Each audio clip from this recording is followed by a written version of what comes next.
Hi everybody, and welcome back to my channel. If you're new here, welcome. I'm Amber Rose, also known as the Religious Hippie. You can basically follow me on any social media platform, or you can go straight to my website at thereligioushippie.com.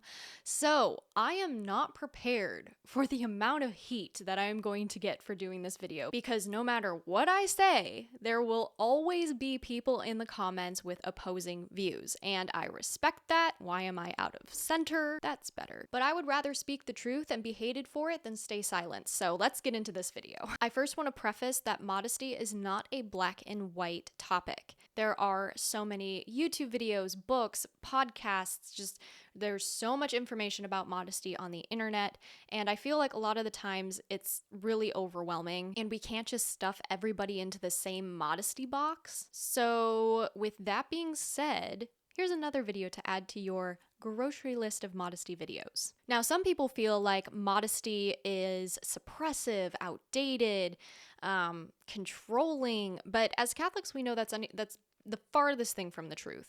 And that narrative that, modesty is suppressing and made to control people's bodies and things like that, that narrative comes from society. But as Catholics, we know that it's not about suppression or anything like that. It's about living authentically, about respecting ourselves and respecting our dignity as children of God. And at the end of the day, it's a virtue that we desperately need to cultivate in today's society. The Catechism of the Catholic Church in paragraphs 2521 to 2524 states that modesty is a part of the virtue of temperance. It helps us to guard the mystery of persons and their love.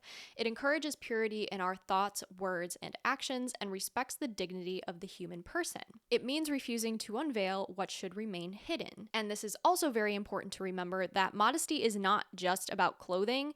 It's also about behavior, speech, and intentions. Now, before we get too deep into it, I quickly want to discuss the fashion industry. The global fashion industry thrives on the constant churn of different social media trends. We constantly see these trends come and go on social media, and it's estimated that the fast fashion market is valued at over $91 billion annually, with brands releasing new collections almost weekly to meet the demand of what's in. This relentless cycle of consumption encourages people, especially young women, to feel that their worth is tied to keeping up with these fleeting styles and trends. In fact, constant exposure to these perfectly curated images on platforms like Instagram has been linked to an increased anxiety, depression, and body dissatisfaction.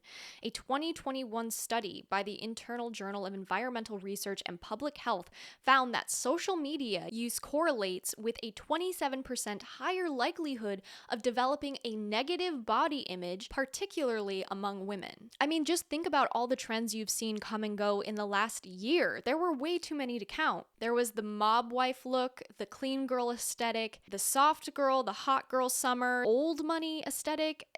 What? They're here 1 month and gone the next. If that, some of them only lasted like a week. And there's this theme where each one of those trends, they promise identity, sophistication, empowerment, but in reality, they just leave us chasing a mirage of validation.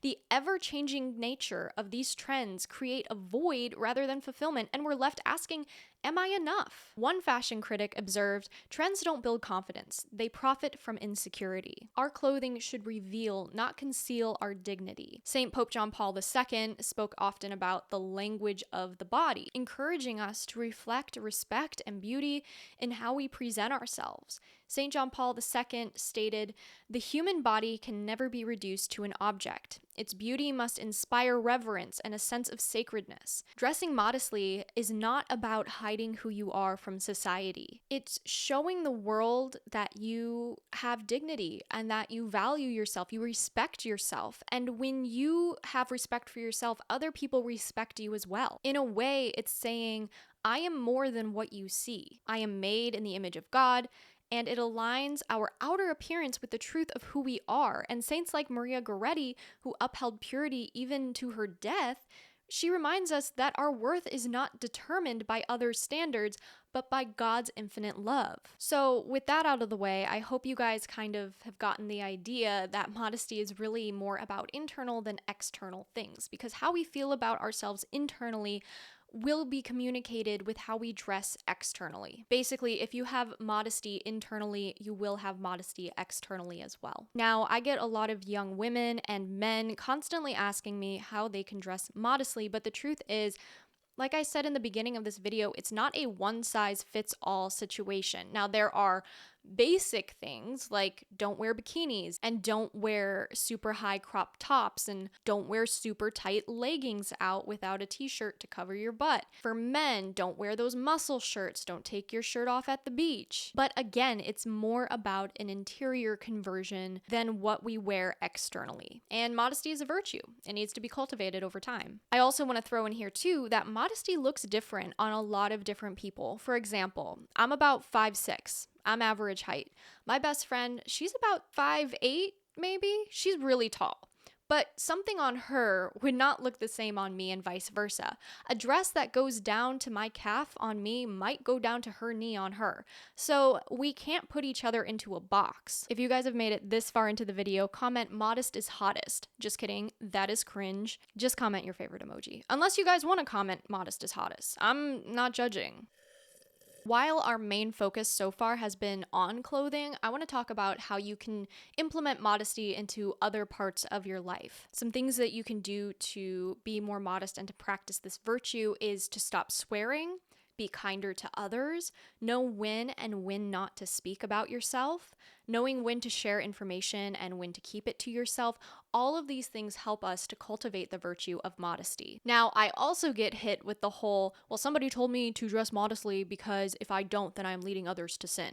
I want to address that specifically. First, I don't really want to discredit that because there are situations, I believe, where people do intentionally dress immodestly to get the attention of the opposite sex. We do have a duty to each other to not lead each other into sin. However, with that out of the way, you could be dressed perfectly normally.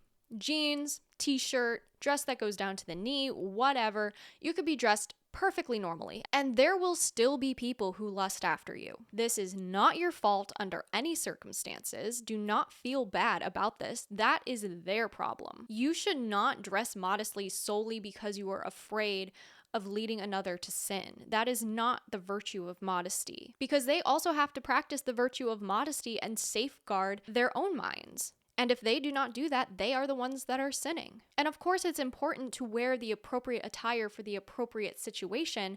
For example, it would be immodest for you to wear a ball gown to mass, right? That is just not appropriate, so it's immodest. And it would be immodest for you to wear a swimsuit to a gala, right? That's immodest because it's improper. So please do not freak out. This is something that is a journey. And if you have someone in your life who is dressing immodestly, acting immodestly, if you can bring it to them and lovingly point it out, do not be accusatory, do not be judgmental or confrontational. Just offer them like, hey, I noticed that you wear this and I was just wondering why. Or you might have to play the long game with them because everybody is on their own modesty journey and you might just have to set the example for them. Really just depends. But with all of that being said, guys, that is all I have for today's video. I hope you guys enjoyed and learned something. Don't forget to like and subscribe, and I'll talk to you guys in the next video. Bye!